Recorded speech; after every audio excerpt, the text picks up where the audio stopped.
I'm Elaine. And I'm Rachel. And welcome to Legs Out. And Away We Go.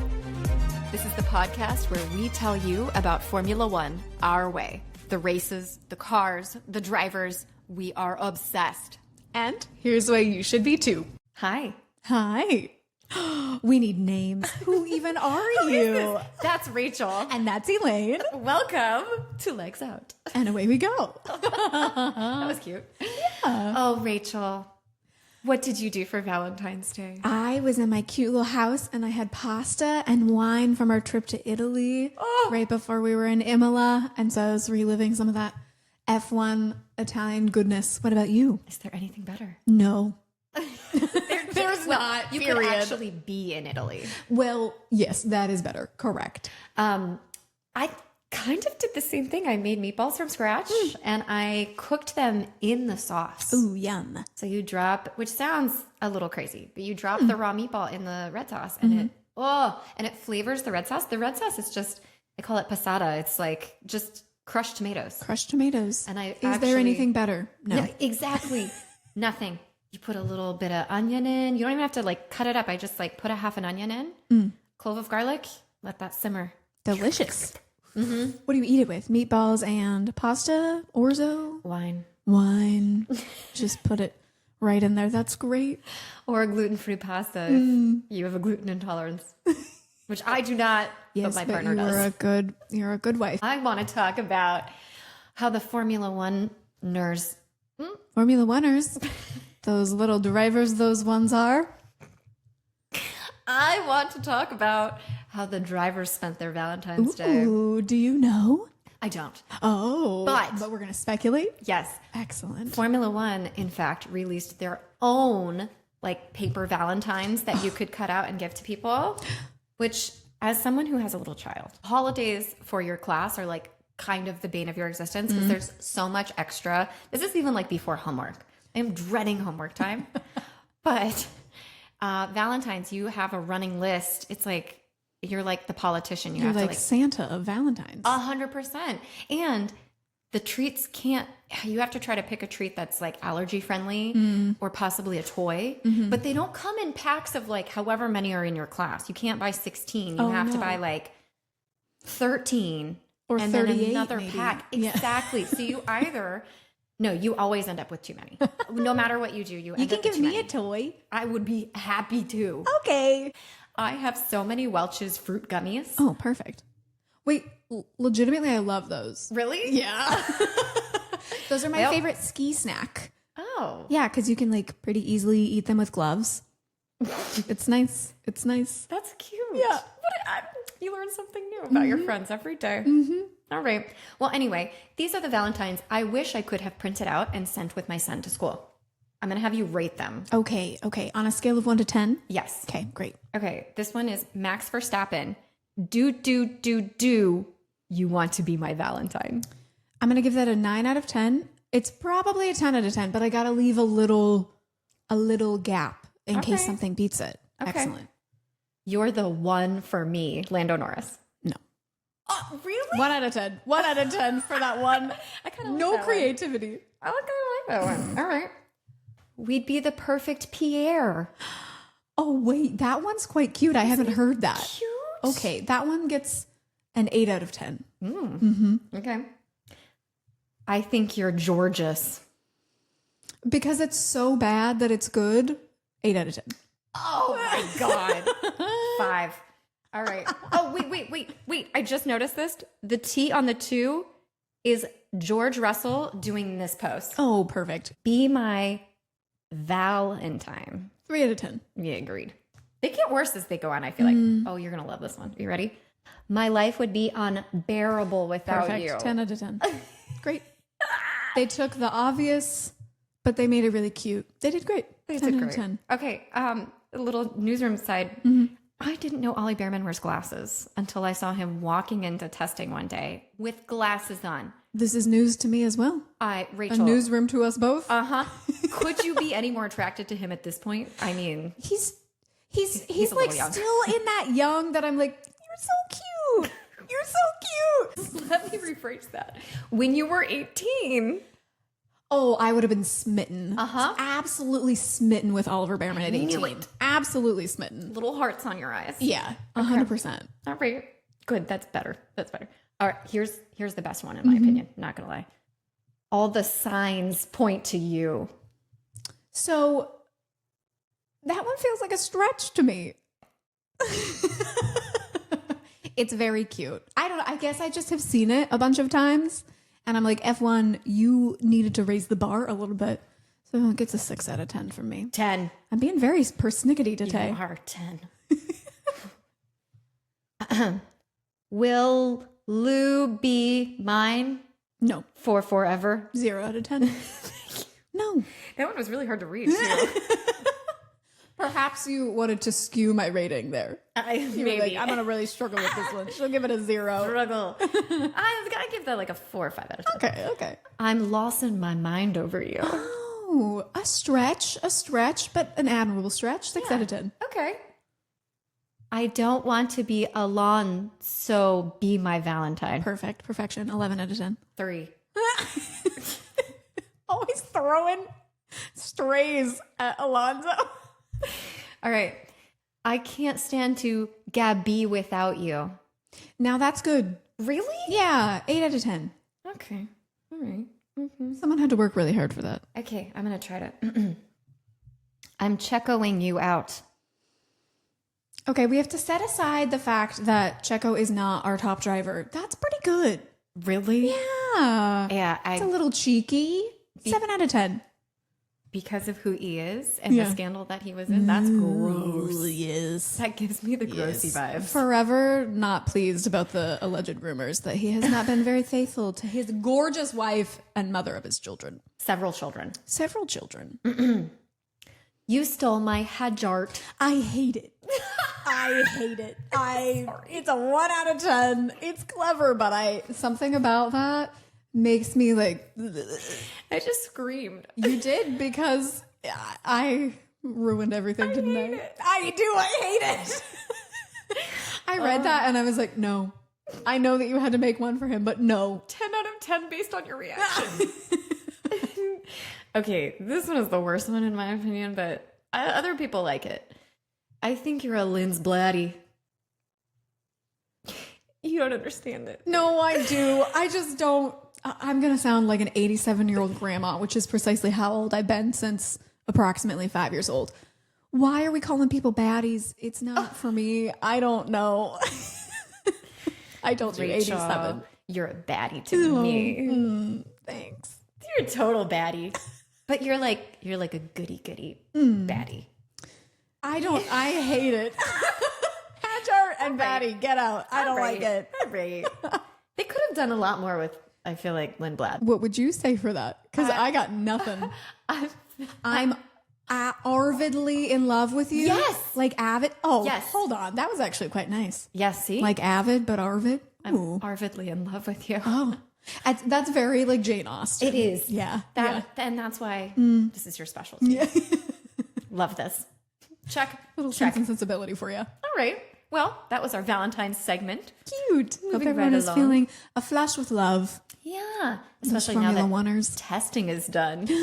Well, testing part 2, because we get another bit this week, but I feel like this was the meat that we were hoping for. Yes. Oh, this showed us so much more than we thought we would see. For me, this was way more informative than I thought it would be. Mm-hmm.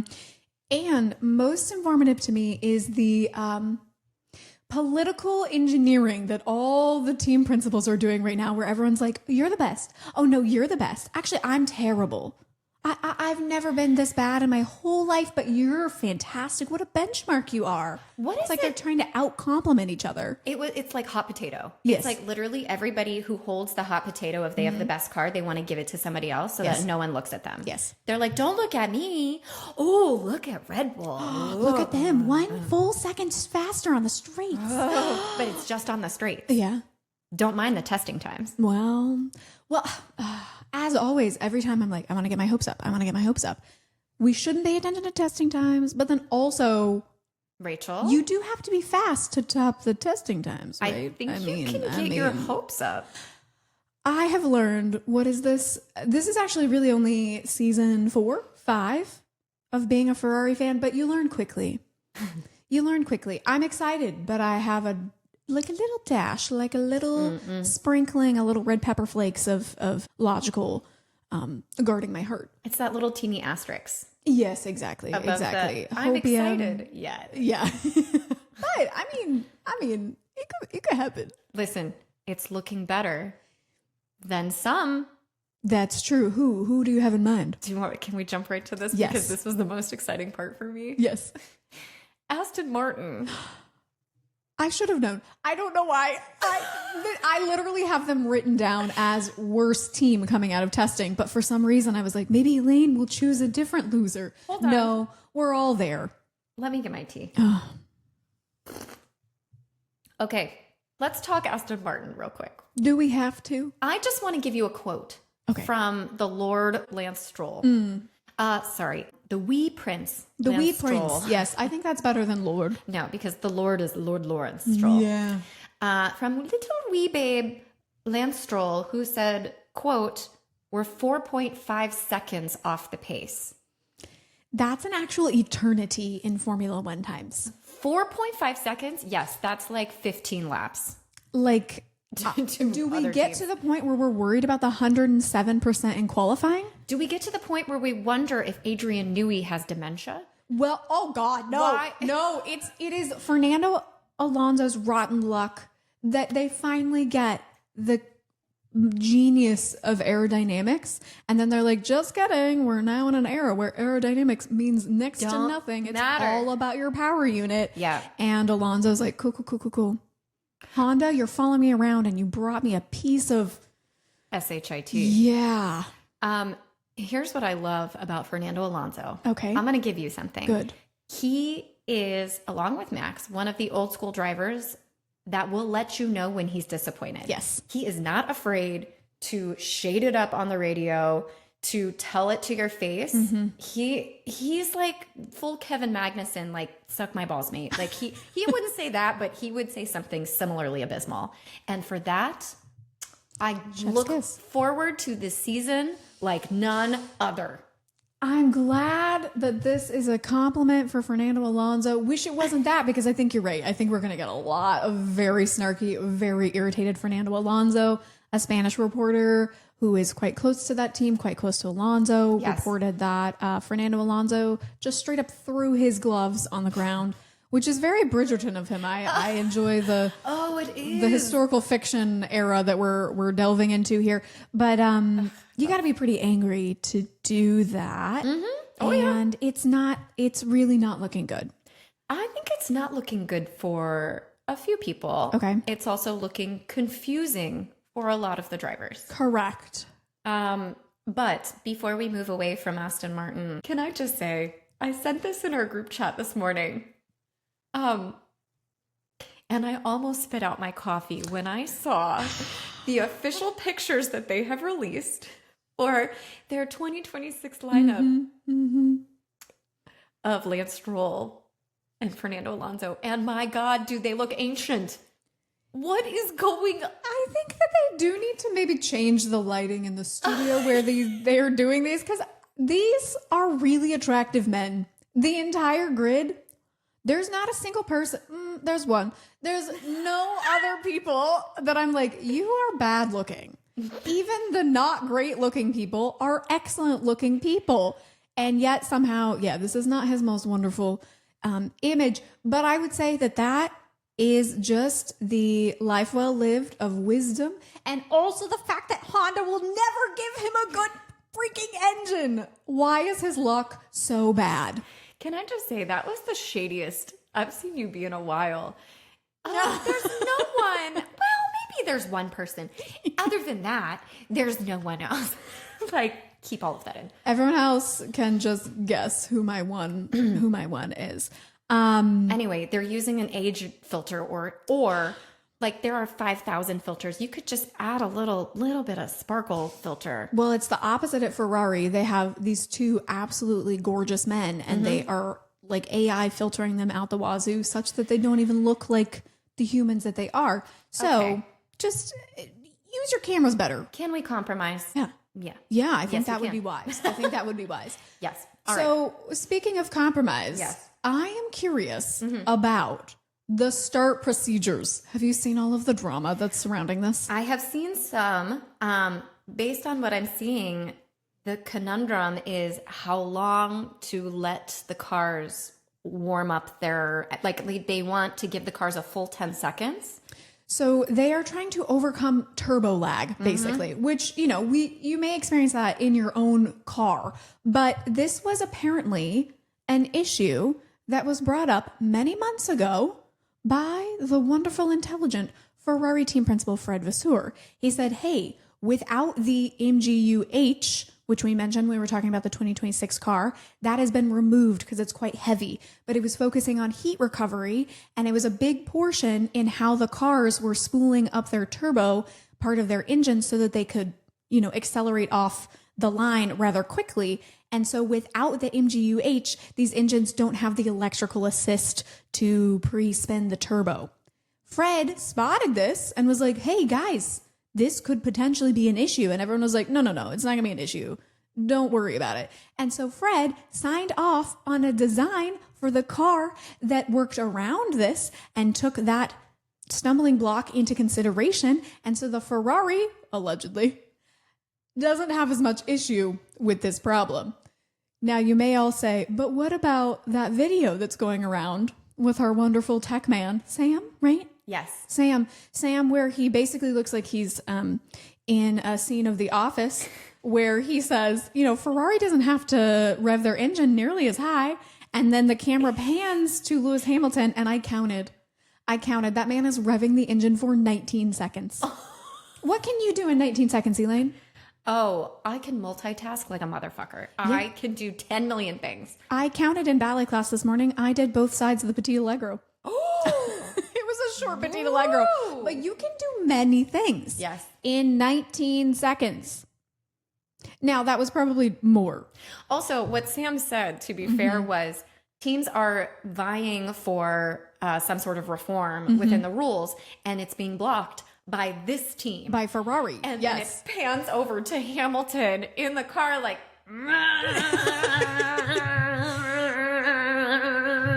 That's it. Yes. It doesn't sound good either. It's like you can hear the revs kind of like dropping in and out. It's like a little bit clipping because they're having to, again, spool all of that up. They have to engage the clutch and then they rev the engine higher and longer than we're ever used to seeing. Yeah. Now, McLaren has not preempted this issue. And so they're kind of the most outspoken in being like, I bet they are. This is a disaster. This is an absolute safety concern, which...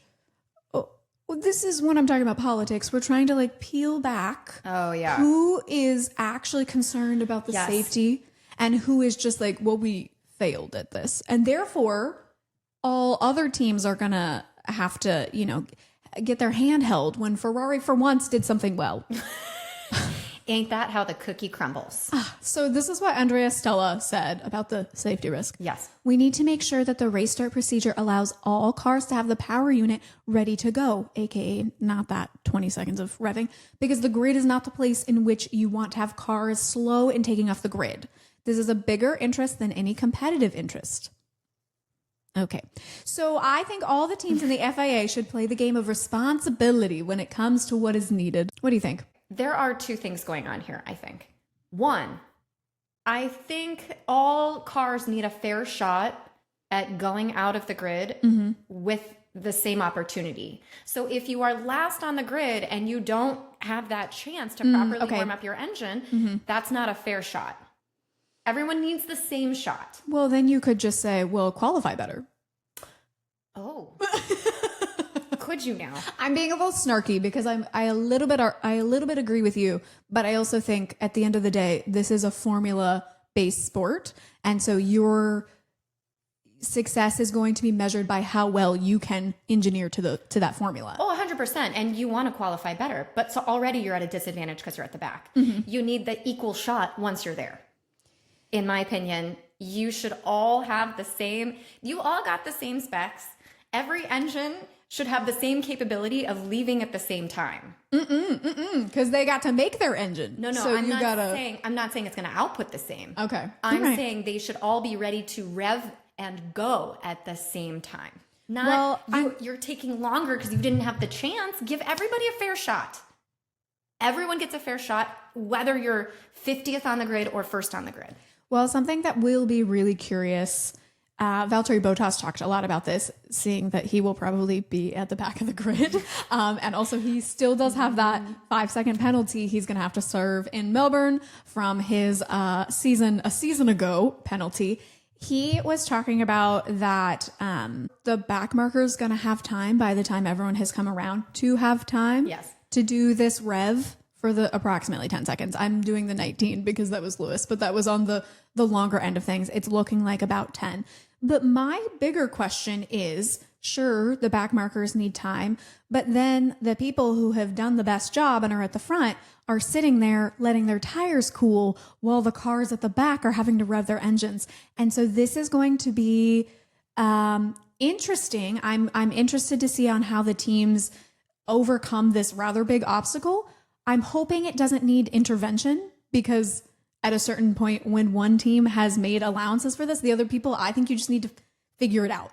But starts are where we see the biggest crashes. If you're starting off with a car in front of you, not able to get off the line because their engine didn't engage or something, and so you just run right into the car in front of you, right? That's going to be chaos. Yes. Chaos. And not necessarily the chaos that I want to see. I want to see racing chaos. Yes. I don't want to see we're more focused on harvesting energy and we have to rev the engine now to go.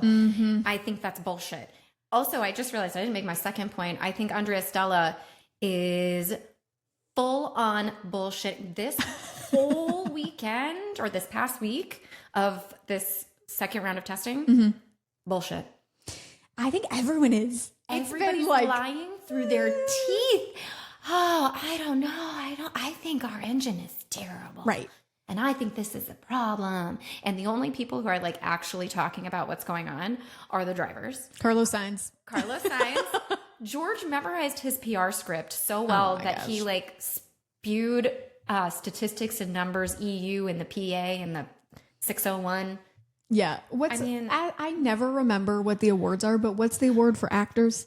The SAG Awards, Screen Actors Guild. That too. Or the AFTRA, SAG-AFTRA. The Emmys or the Oscars? Oscars. The Oscars. How could I forget? Really my good old Piastri. I saw a comment that George is trying to be in the bid for the Oscars this season. Wow. Because he's doing his best acting. I love that. I love that. He loves a good Yeah, that's part of the reason that despite the fact that his driving can be exciting, neither of us are that like high up on George, is because anytime he does something that I'm impressed by, he then talks about it in a way that I'm like, but can you be a little human? Like, I don't need a politician. I need you to tell me that it was fun and it was hard.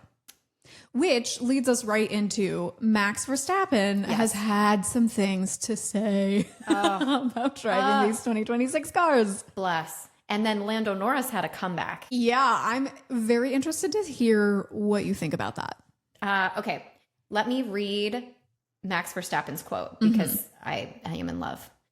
The proportion of the car looks good. That's not the problem. It's just everything else that is a bit anti-racing.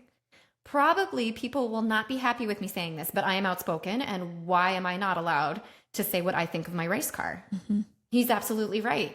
He should be allowed to say what he thinks. I want to hear what he has to say. And racers should feel empowered to say when something's not right. This is why they formed the Grand Prix Drivers Association. The drivers should be allowed to talk about these things. They're not just like bystanders hopping in the car. They are the active participants. I also feel like Max has earned his place to be able to speak this openly, because kind of the unfortunate reality is that if you're an Ollie Behrman, if you're a Gabriel Bortoleto, you are newer in your career and you're in a team that has less clout. And so you may not be able to speak as openly, as critically. Max, however, is Formula One right now. Like, you think about Formula One and Max Verstappen is going to be perhaps first to mind for you. And so someone who has that kind of clout, like I said, is in a place where he can say this and people may not like it, but it's like, well, if you're the best driver in the world and you say that you don't enjoy driving these cars, then I'm going to listen to you. Do I need to completely change my opinion on what I think the 2026 regs are going to be? Not necessarily, but if Max says this, I'm going to be like, so how can we make it better? Yes. Yes. And this is also the same point that I just brought up, which is that he and Alonso are old school. This is like, I want to race. I want to drive my car, go fast, and I want to race other drivers and I want to win. Yeah. That's their goal. They're not trying to think about all of the different ways that the engine can harvest the energy and how the flaps are going to go. I think it's much less about that for him, which is, it's much more about that this year anyway. Yeah. Yeah. So he's talked about this not being as fun of a series for him right now, and the fact that he's getting his fun racing outside of Formula One. And that potentially could ring some alarm bells in terms of how long he's going to stay in this series. I don't think so, principally because a Dutch reporter that spends a lot of time talking to him, I'm unfortunately blanking on his name right now, I'll put it right up here, but he said, no, I don't think he's going to be retiring. This is not pointing to him retiring. It's just, this is starting to become his day job. Formula One is his day job. He gets paid to do this. He gets paid to do it very well. He's going to continue to be excellent. And he's Max Verstappen, so he's never going to phone it in. He's still going to, as Lando, as we're going to tell you in just a second, he's still going to try and win. However, I think that his heart is going to get pulled further and further towards that GT racing, towards, I don't know, rallying with his dad. I think that we're going to hear more and more side quests for Max in this era. that would be interesting, but I also agree. I don't think he's going anywhere. No. And the fact he also called it Formula E on steroids. Yeah. Funny side note, guess who I saw in Formula E? Nick DeVries. Nick DeVries, yes. Have not seen him in a while, and he popped up on our feed. Yeah, he seems to be doing well over there. Yeah, good. The nice thing about Formula E is that, like, just because you qualify somewhere doesn't mean that's going to where you're going to finish the race. So there's a lot of variability there. Yes. A lot of people point to the racing being better. I personally don't watch it religiously enough to know, but it's hard for me to go away from the roar of an engine that includes sustainable fuel these days. So, but good old Nick, I hope he's doing well. Tell us what Lando's... Do people still say clap back? Let's hear how Lando clapped back. Lando said, if he wants to retire, he can retire. I don't expect Max is going to go out and not give a shit. He's going to try and win. Comparing to the older cars, it doesn't feel as pretty and beautiful to drive, but it's still pretty good and it's still early days. Yeah. Shade. Shady palm tree. Oh. I think this is Lando not quite realizing that he doesn't have to be the mouthpiece of McLaren. No, I think this is real Lando. This is Lando. Yes. And they're friends, which makes it even better to me. Well, yes, they do have this kind of like poking at each other relationship, but I do hope that part of being a world champion driver, I think, is being able to step into the fact that you have your own voice. And we've praised Lando so many times for talking with his voice about mental health and whatnot, but I think if you don't enjoy driving the car, use your voice. But maybe he does. Maybe he loves it. I think he enjoys driving it because it's different. I think Lando is just on the cusp of, he's more of the new generation of driver. Yeah. He's less, he would be more interested in like the new innovation and less interested in, or like, if it were up to Max Verstappen, we would go back. Yeah, we'd be like toe healing the clutch once again. Literally. And awesome. But also, if he wants, he can go and retire. He can retire if he wants to retire. Yeah, that's Lando. Like, Oscar goes to Lando. A lot easier. Oscar goes to Lando? No. Oh, the Oscar. Good. That was so clever. It went right over my head. Yeah, Lando would be like, well, I'd love to defend my title, and it'll be a lot easier if you're gone. Also shade. Yeah. Love it. Love that. Max was also doing, you wrote, wait, this is brilliant. Max doing Max things with his downshifts. Yes. This is kind of what kicked off so many of the other teams being like, oh no. so Red Bull and Ford have actually made a really good package. This is a little frightening. Yeah. Is that people who are at the track were reporting in testing this very aggressive downshift strategy that Max Verstappen brought out day one, I think. The other teams, for myriad reasons, are not quite able to exploit at the same level that Max is. But this is all pointing to the fact that Max has found a way to harvest energy as he's going into a corner, where if you were maybe downshifting normally into a corner to third or second gear, he's very like downshifting. Sorry, that was really aggressive. That was good. I like it. He's taking it all the way down to first gear, Yeah. which is harvesting the energy to replenish that all important battery that they need desperately and are not really getting the energy that they need around the lap. Yes. That is not easy to do. And that's why I say Max doing Max things, is that makes the back end of the car rather squirrely. And so he's able to control that car, whereas a lot of other people are finding that they're attempting that and the car kind of like steps out on them. Yes. Yeah. Here's what's concerning to me. We're talking a lot about like harvesting energy, how we're going to downshift. But now that we're also seeing how everyone's flaps are different. We haven't even talked about this, like actually seeing how people interpreted the rules of the flaps. Alpine's just goes flat. Which is really quite cool. Some people have like, I think Mercedes has 2 movable flaps.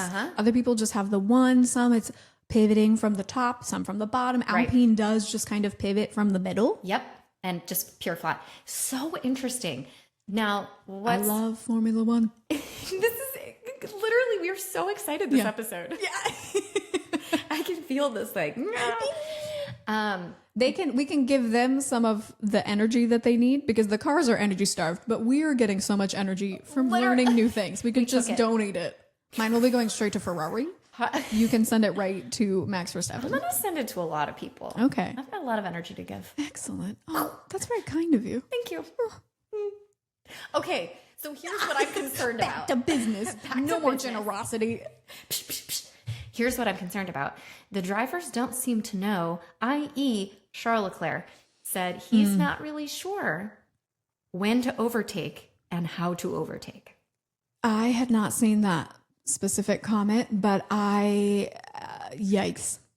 I think he's probably not the only one who's confused. Even the people who are not as disparaging right now as Max are definitely showing the fact that this is quite difficult of a car to drive. Yes. Now, I do want to make a small caveat.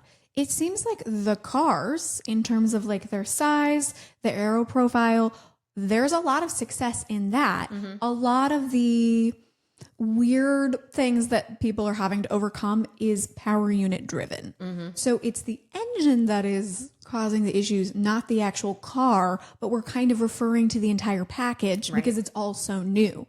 But the cars are actually showing some exciting things. Yes. They are a little slipperier because there's less downforce. They have less grip. Lewis was saying this is the least amount of grip he's ever had around Barcelona. Yeah. Like Monza level grip situations. And that's exciting. Like a corner is going to take some corners that they were taking flat in the previous regulation era are now going to be real corners, which is maybe going to present, if Cheryl can figure it out and everyone else, maybe present some more. Cheryl. I will say our recording platform always thinks I'm saying Cheryl or Charlotte. Yes. Anytime we say Charles Leclerc, they think, for the most part, Charlotte Claire. That's what they think I'm saying. So perhaps I should enunciate better, or they could learn French. I like Monegasque. Cheryl. Yeah, occasionally when I'm really It's the New Mexico version of Charles. Cheryl. Cheryl. I don't think I have a southern accent apparently until I'm trying to refer to my favorite driver. Cheryl will try to If you're not watching this on YouTube, I beg of you, just when you get a second, fast forward to that part because Rachel's mouth is doing so many different things at once. just like the drivers in the cars. You have to talk to their engineers so much. Trying to downshift and side shift at the same time. That's amazing. That's amazing. Cheryl, Charlotte, Claire, he hopefully will have more opportunities to overtake in corners because braking zones lead to overtaking generally. Yes. Yes. I'm really laughing about it. You're welcome, everyone. New Mexico. Oh, that was so good. That was iconic. I don't think anyone in New Mexico is going to be like, we're not claiming that. This is That's what we not should from us. name the episode. Cheryl, Charlotte, Claire. Yep. The man is so good. He's got 3 names. He does. Actually, he's got so many names. Have you seen the video where he's like, Percival, I'm apparently not a diehard enough Charles Leclerc fan to be able to deliver to you the 8 names that is his official name. But I love when people have more than one name. It's epic.